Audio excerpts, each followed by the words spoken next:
Bond ক্রয়ের ক্ষেত্রে এখন সর্বোচ্চ সীমা হচ্ছে 1 কোটি টাকা। আমরা সেটা বাতিল করার প্রস্তাব করেছি। এগেইন বাংলাদেশ ব্যাংকের অনুমোদন লাগবে, সহায়তা লাগবে। আমাদের মনে হয়েছে উনি এটা করে দিবেন, বেশ পজিটিভলি উনি এটা নিয়েছেন। আর কোনো ক্রয় সীমা থাকবে না, ওয়েজ আনার বন্ডের মাধ্যমে অনেক বেশি রেমিটেন্স পাঠানো যাবে।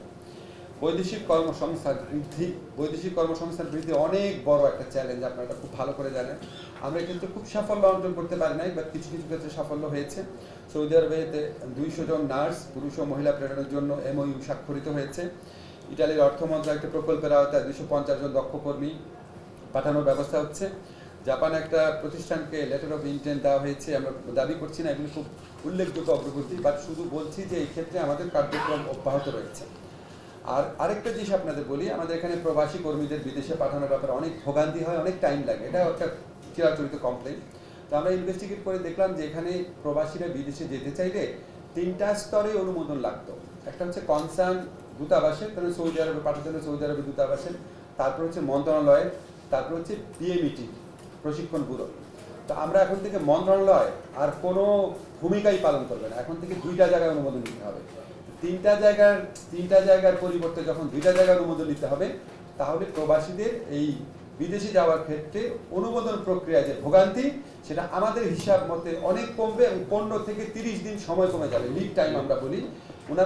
ওনাদের যে যাওয়ার প্রস্তুতির যে সময়টা, সেটা যদি 3 মাস লাগতো আগে, এখন আমরা আশা করি এটা 2 থেকে 2.5 মাস লাগবে বড়। আমরা চেষ্টা করবো অন্তত 1 মাস কমানোর জন্য। বাট আপনাদেরকে কনফার্ম করছি, মন্ত্রণালয়ের অনুমোদনের প্রক্রিয়া আর থাকবে না, এটা আমরা প্রয়োজনীয় আইন সংস্কার করে ফেলেছি। সেকেন্ড যে জিনিসটা হচ্ছে, এটা আপনারা সবাই জানেন যে প্রবাসীদের ক্ষেত্রে অনেক বড় একটা কমপ্লেইন থাকে, ওনাদের বাইরে পাঠানোর ক্ষেত্রে যত না খরচ অফিসিয়াল, তার চেয়ে অনেক বেশি খরচ হয়। এবং এই জন্য এজেন্ট, সাব এজেন্ট, এজেন্টের এজেন্ট, সাব এজেন্ট, অনেক স্তরে দালালদের দৌরাত্মের কথা আপনারা শুনেছেন।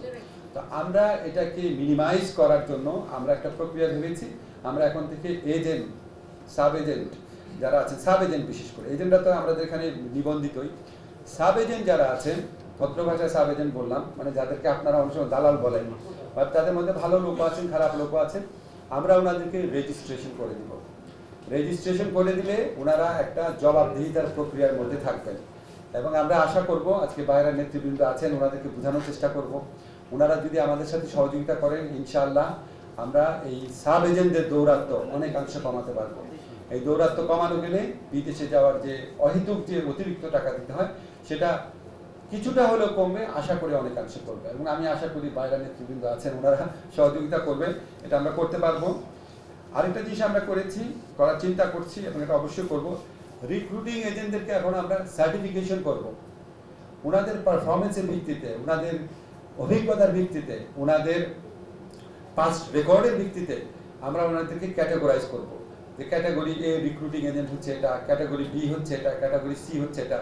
সো এটা করলে ওনাদের মধ্যে পারস্পরিক প্রতিযোগিতা বৃদ্ধি পাবে, গুড প্র্যাকটিস বৃদ্ধি পাবে, এবং যারা ভোক্তা পর্যায়ে আছেন, অর্থাৎ প্রবাসী কর্মী হিসেবে যারা যেতে চান, তারাও একটা নির্দেশনা পাবেন যে না, এই রিক্রুটিং এজেন্টের বিরুদ্ধে কমপ্লেন কম, এদের পারফরমেন্স ভালো।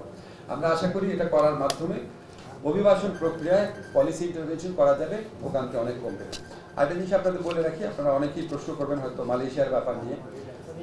আমাদের প্রধান উপদেষ্টা নোবেল বিজয়ী ডক্টর মোহাম্মদ ইউনূস যখন শপথ গ্রহণ করেছেন, তার 3-4 দিনের মাথায় হঠাৎ স্যার উঠে গেলেন কথা বলতে বলতে। তো স্যার এসে বললেন যে ওনাকে মালয়েশিয়ার প্রধানমন্ত্রী ফোন করেছেন, প্রেসিডেন্ট ফোন করেছেন,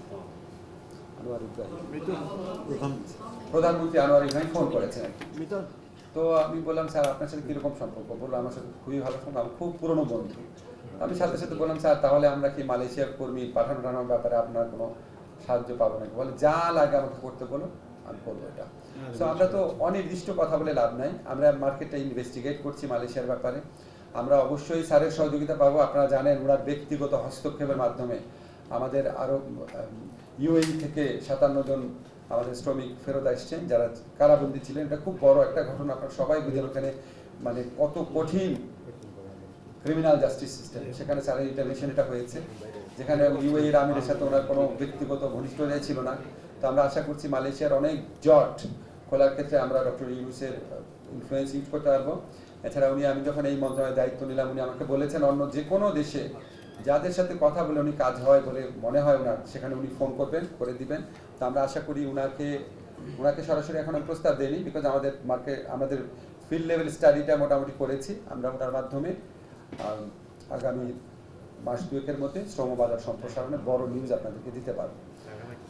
এটা হচ্ছে আরেকটা জিনিস ছিল, সেটা হচ্ছে লাস্ট, এটা আপনাদের খুব আনন্দের সাথে জানাতে চাই।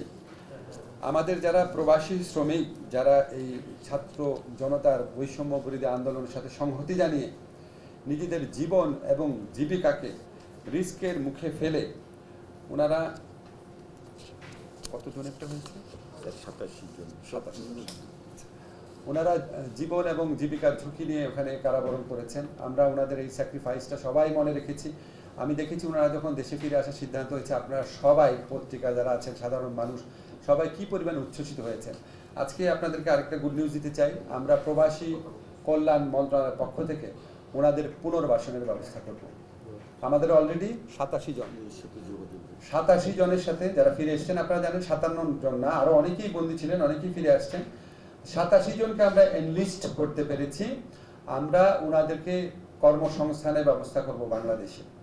ওনাদের প্রতি এটা আমাদের দায় মনে করি। বাংলাদেশে আমরা প্রবাসী কল্যাণ ব্যাংকের প্রবাসী কল্যাণ যে স্কিম আছে বিভিন্ন আমাদের মন্ত্রণালয়ের মাধ্যমে, আমাদের ব্যাংক আছে আমাদের একটা বোর্ড আছে, কল্যাণ বোর্ড আছে, আমাদের বিএমইটি আছে, যেখানে আমাদের মোট কথা আমাদের মন্ত্রণালয়ের মাধ্যমে তাদেরকে কর্মসংস্থান, মানে চাকরি হোক, ব্যবসার উদ্যোগ হোক, সেটার ব্যবস্থা করব।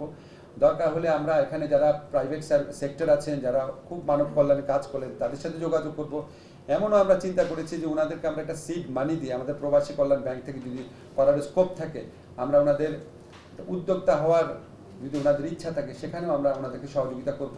যদি প্রয়োজন হয় আমরা এখানে যে আপনারা জানেন গ্রামীণের আওতায় গ্রামীণ ব্যাংকের যে ফরম্যাট রয়েছে, তাদের বিভিন্ন উদ্যোক্তা কর্মসূচি রয়েছে, দরকার হলে তাদের সাথে পার্টনারশিপে কাজ করব।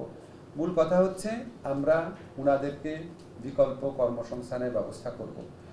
বয়েসেলের মাধ্যমে সম্ভব হলে বিদেশে পাঠানোর চেষ্টা করব, অন্য কোনো দেশে। একটা দেশে তারা যেতে পারে না, হয়তো অন্য দেশে পারবে। সম্ভব না হলে আমরা আমাদের প্রবাসী কল্যাণ মন্ত্রণালয়ের উদ্যোগে নেতৃত্ব দিয়ে অবশ্যই তাদের কর্মসংস্থানে আমরা সর্বাত্মক প্রচেষ্টা গ্রহণ করব। ধন্যবাদ আপনাদের। যদি কোনো স্পেসিফিক প্রশ্ন থাকে করতে পারেন, রিপিট করেন না প্লিজ।